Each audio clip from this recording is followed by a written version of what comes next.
Dua race tersisa untuk MotoGP Karir musim ini dan persaingan akan menjadi milik Jorge Martin dan juga Asep Suraset. Kira-kira di antara mereka berdua siapa yang bakal menang juara untuk musim ini di kelas MotoGP? Oke, di kualifikasi 3 sektor awal waktu kita bagus banget rapat sama Jorge Martin sehingga di belakang banyak banget pembalap yang towing sama kita. Lihat tuh banget cuy, banyak banget yang mencoba towing sama si Asep Suraset. Namun pada akhirnya di last sektor karena ini lurusan yang bukannya mahal banget, akhirnya kita gagal meraih pole position dan terpaksa harus start dari urutan ketiga saja. Lagi-lagi di belakang dari Global Racing yang emang sangat mendominasi banget selama musim ini berlangsung cuy. Sementara itu Francesco Bagnaia, Binder, Marco Bezzecchi akan start dari barisan kedua atau dari belakangnya si Asep Suraset. Kalau gitu langsung saja menuju ke sesi sprint untuk GP Sepang. Dan apesnya di Sepang kali ini hujan loh, wet race, dan prediksinya di balapan sprint dan juga main race-nya itu bakal berlangsung dengan cuaca yang sama. Astaga, ngerasa bakal mustahil banget buat kita bisa meraih kemenangan di kala balapan di Sepang, tracknya tricky, plus cuaca hujan. Tapi ya mau gimana lagi, namanya juga balapan pasti bakal ada tantangan yang tidak terduga. Kalau gitu langsung saja kita mulai sesi sprint race di MotoGP Malaysia 2 race terakhir, let's go. Oke semua, dan inilah dia untuk sesi race kelas MotoGP Malaysian Grand Prix Sepang Circuit, it's on the way. Dan langsung saja kita mulai battle 2 race terakhir. Kita overtaking Pecco, Binder, dan di first corner Enea Jorge Martin mengambil urutan 1 dan juga kedua. Nampak jelas Enea Bastian ini akan mengawal sosok Jorge Martin demi titel juara dunia. Kita overtaking Enea, namun cukup kasar sehingga pasti MotoGP Steward akan menginvestigasi manuver dari Asep Suraset. Oke, Luca Marini, Augusto Fernandez terlibat kontak dan akhirnya Fernandez crash. Tikungan keempat, Jorge Martin, hati-hati. Kemudian exit corner, 3 lap sprint race di MotoGP Sepang akan segera berlangsung. Jorge Martin oleh ke belakang, mungkinkah Jorge Martin mulai merasa khawatir dengan momentum Suraset. Dan saat ini sisi poin masih 13. Masih cukup jauh, semoga saja kita di race kali ini bisa menang dari Jorge Martin dan semakin ngepangkas selisih poin di klasemen. Oke guys, menuju tikungan ke-9, tikungan paling tajam di sirkuit Sepang. Kita ambil outside line, hati-hati. Kita buat Jorge Martin melebar dan benar saja Martin melebar. Asep masuk kembali side by side di sini, namun Jorge Martin masih mampu mendefend. Oke, tikungan ke-11 kita overtaking dan masih belum bisa. Oke, masuk. Ada momentum. Exit corner. Masih kembali side by side dengan Jorge Martin. Tikungan ke-12, Martin masuk kembali hingga di sini di tikungan ke-13 masih Martin mendefend. Sengit sekali pertarungan di race GP Sepang, sprint race, dan Asep melebar, sangat disayangkan. Backstride menuju last corner. Enea Bastian ini menjauh dari kita berdua. Last corner kita mencoba early braking, hati-hati semoga tidak melebar. Kita overtaking Martin dan masih belum bisa. Oh, kita diblok oleh Jorge Martin sehingga racing line tadi cukup sempit. Untung saja tidak ada collision. Kita mencoba steel trim. Momentum kita dapatkan di first corner. Kita coba left track lagi. Kita ambil outside line, kemudian hati-hati. Oke, turn 1, Martin masuk, dia melebarkah dan benar saja dia melebar. Langsung kita masuk overtaking dan kontak terjadi antara Jorge Martin dan juga Suraset. Lap kedua masih berlangsung dan kita malah nge-shortcut sehingga langsung kena peringatan cuy. sorry. Oke, tikungan ketiga. Astaga, malah nginjak kerap, ya ampun. Adeh. Oke, tikungan keempat. Jorge Martin masih menjadi race leader. Ini balapannya tricky banget soalnya benar-benar licin, hujan juga, apalagi nggak ada pertanda cuaca akan berubah menjadi terang.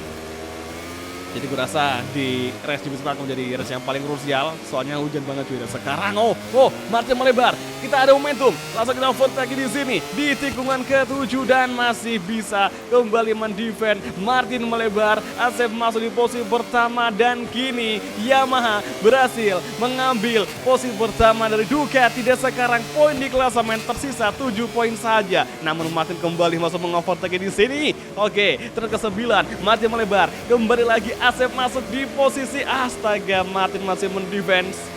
Luar biasa, battle sengit di 2 race terakhir, perebutan titel juara dunia. Dan kini kita akan kembali menyerang Martin di turn ke-12. Bisakah? Kemudian entry corner, perlahan masuk, kita melebar, sangat disayangkan.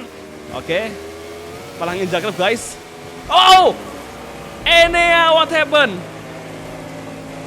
Kita ditabrak Enea Bastian ini, sehingga sekarang Surasep terpaksa terpental di urutan ke-16 dan kita kehilangan banyak poin.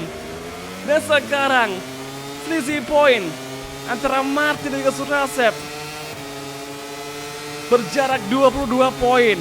Enea Bastian ini long lap penalty, jelas sekali Enea Bastian ini membuat kita celaka. Chris, ini benar-benar tim order banget.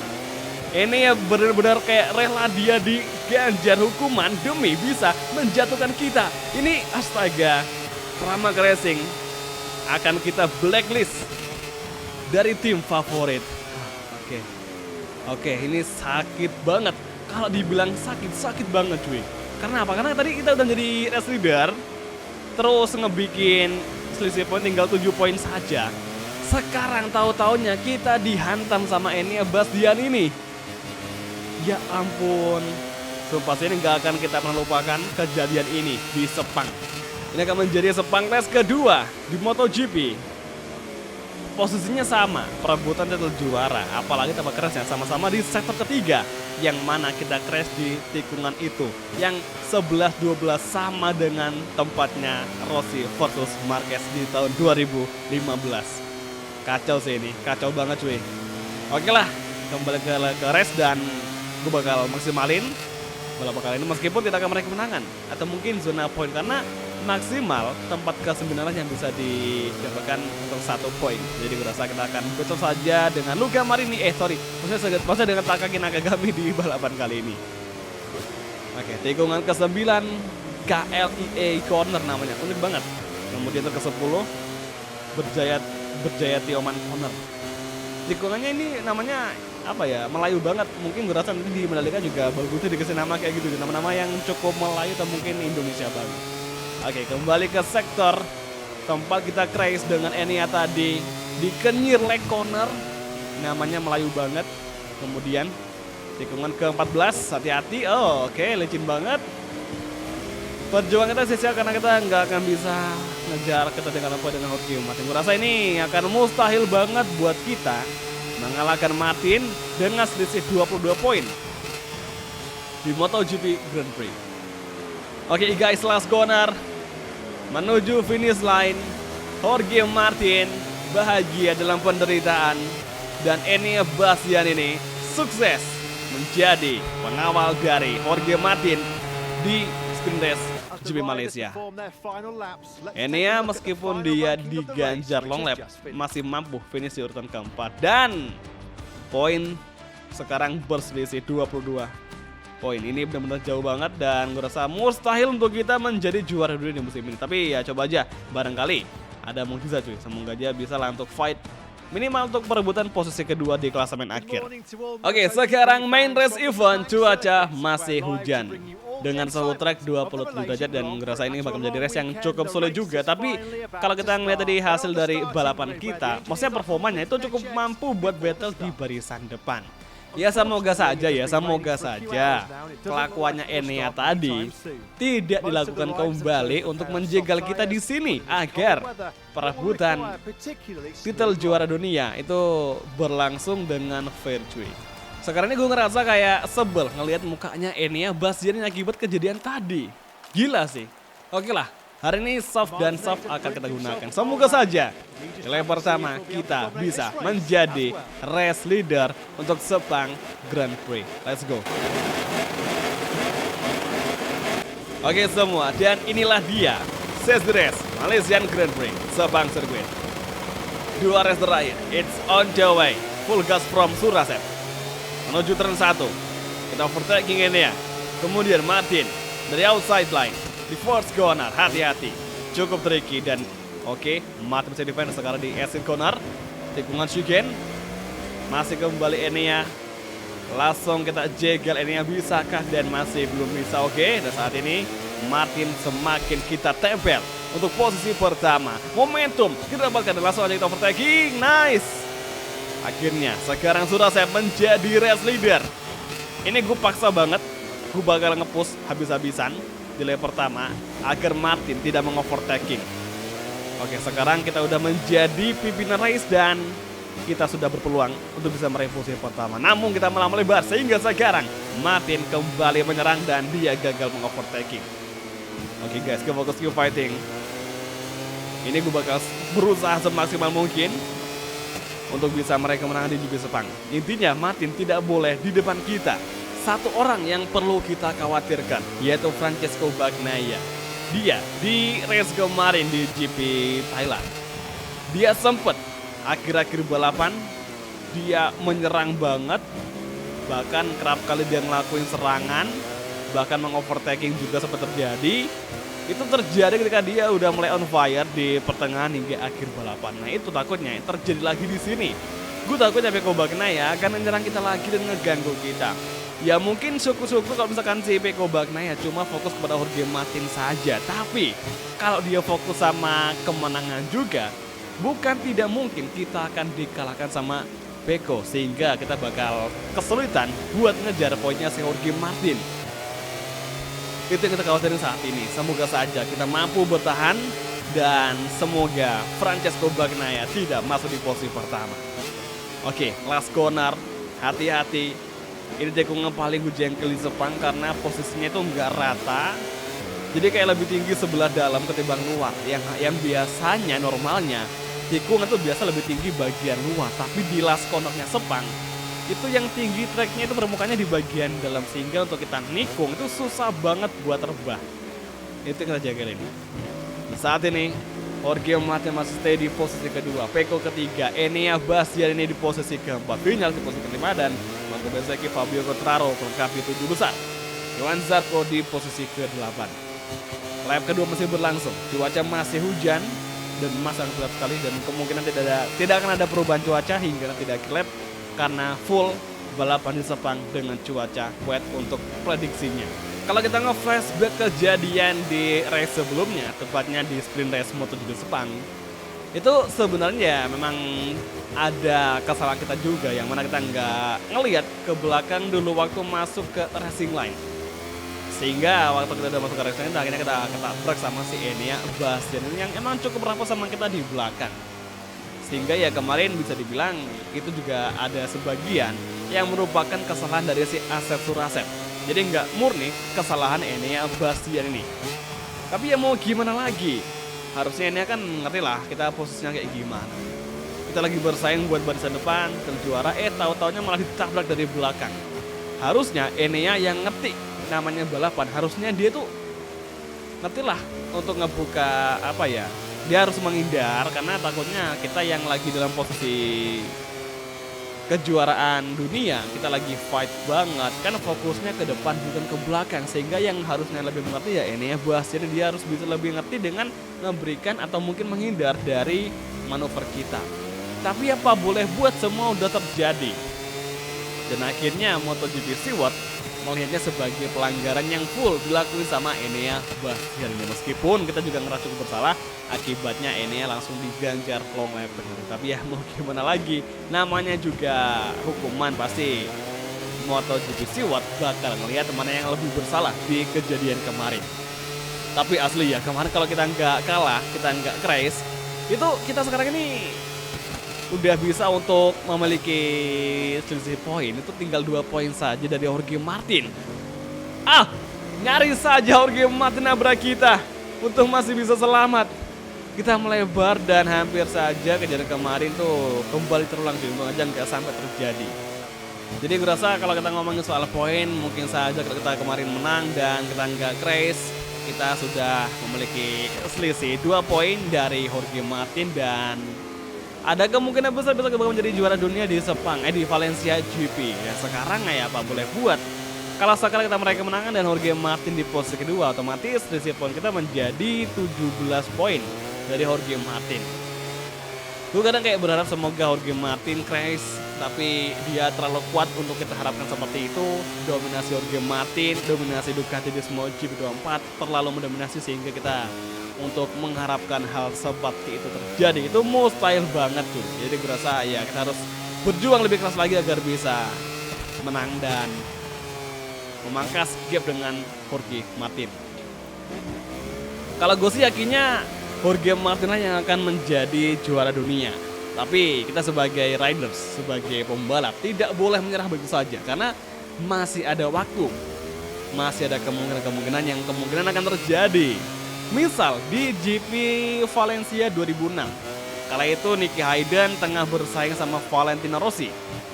Ya gue tahu poinnya enggak dibilang terlalu dekat, tapi juga ada kemungkinan itu si Nicky Hayden bisa ngerebut poin dari Valentino Rossi yang meskipun cukup mustahil.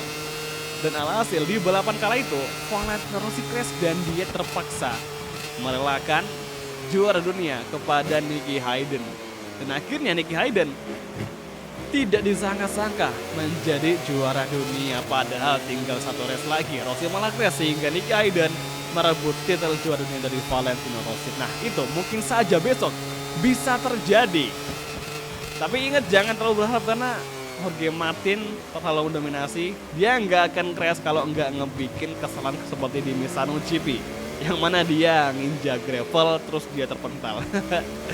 Itu sangat jarang Jorge Martin alami, dia lebih konsisten di musim ini.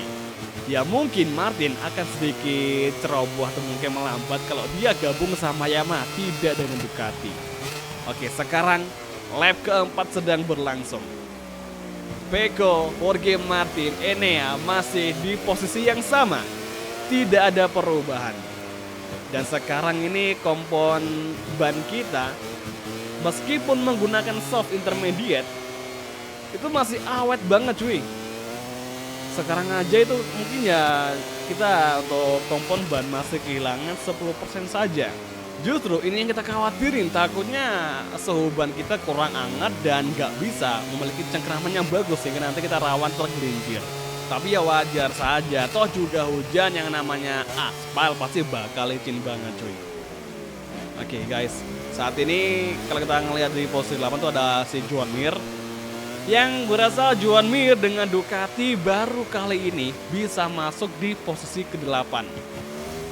Joan Mir berasa panasnya telat banget, harusnya dia bisa fight di pertengahan musim, malah sekarang baru bisa bangkit nih di posisi ke-8. Sama kayak Fabio Quartararo. Jadi antara Fabio Quartararo, Joan Mir itu baru musim ini menggunakan Desmos edisi. Dan baru akhir-akhir musim ini mereka baru bisa bersaing di barisan depan. Jadi berasa misal Fabio sama Joan Mir masih bertahan di Ducati next season, ada kemungkinan mereka bakal menjadi pesaing juga untuk musim depan berebut untuk juara dunia. Sementara itu, oh guys, ternyata ada perubahan posisi. Francesco Bagnaia mengovertaking Jorge Martin, yang otomatis sekarang poin kita semakin rapat dengan Jorge Martin. Yang secara nggak langsung sekarang selisih poin kita sama si Martin tinggal 13 poin saja, luar biasa. Oke, semoga saja ini bisa bertahan hingga nanti di akhir lap cuy, atau di akhir sektor. Karena gue rasa ini Pecco Bagnaia akan nyerang kita habis-habisan seperti kemarin di GP Thailand. Di lap akhir Pecco benar-benar kuat banget dan kita harus mendefend sekuat tenaga. Oke, saat ini menuju tikungan keempat, hati-hati.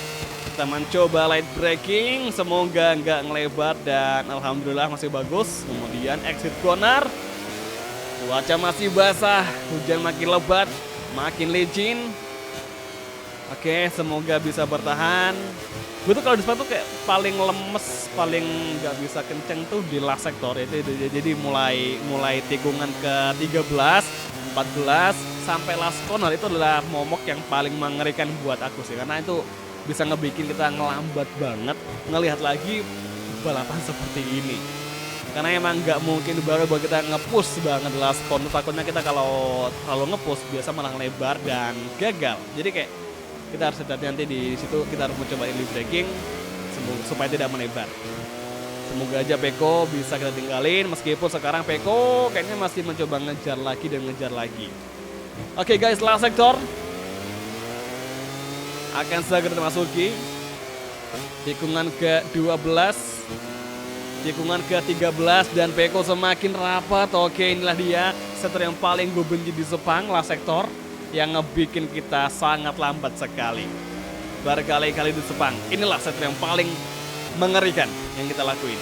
Oke guys, 0,5 gap dengan Peko menuju last corner. Apakah Surasa bisa bertahan? Kemudian kita early braking, hati-hati. Oke, stay in the line, last corner, keep focus, keep fighting. Last corner guys.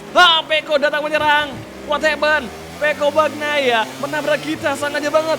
Dan sekarang di finish line, Peko menang, Surasa kedua, dan Jorge Martin di urutan ketiga. Ya ampun guys, satu tikungan lagi ditabrak sama Peko Bagnaia. Tuh kan Peko, dia fastest lap di lap terakhir. Dan sekarang selisih poin menjauh lagi, tinggal 18 poin nih. Ya ampun, sirna sudah harapan kita untuk merebut titel juara dunia dari Jorge Martin. Ya ampun Peko kok, aduh kacau sini. Kita benar-benar habis diserang sama Ducati. Kemarin di sprint diserang sama Enea. Di main race-nya Peko. Ini apa sih? Ya ampun guys. Gue rasa ini udah menjadi harapan terakhir kita buat merebut titel juara dunia dari Jorge Martin. Oke, tinggal satu race lagi Valencia GP. Semoga saja mukjizat bisa datang menghampiri Asep Surasep. Semoga saja gelar juara masih bisa kita dapatkan ya. Meskipun kecil kemungkinan kita dapatkan hal seperti itu. Karena biasa di Valencia kita bakal nge-push dari awal balapan, dari sprint kita menang, dan main race juga harus menang. Semoga aja bisa berjalan dengan sangat baik, dan semoga saja tidak ada insiden yang ngebikin hal-hal seperti di GP Sepang terjadi. Jadi oke semua, terima kasih nonton dan sampai ketemu lagi di video MotoGP kali di episode selanjutnya. Thank you, bye dan ciao guys, sampai jumpa. A stunning winning, great Italian style. Bagnaia beat his opponents with a masterful victory today.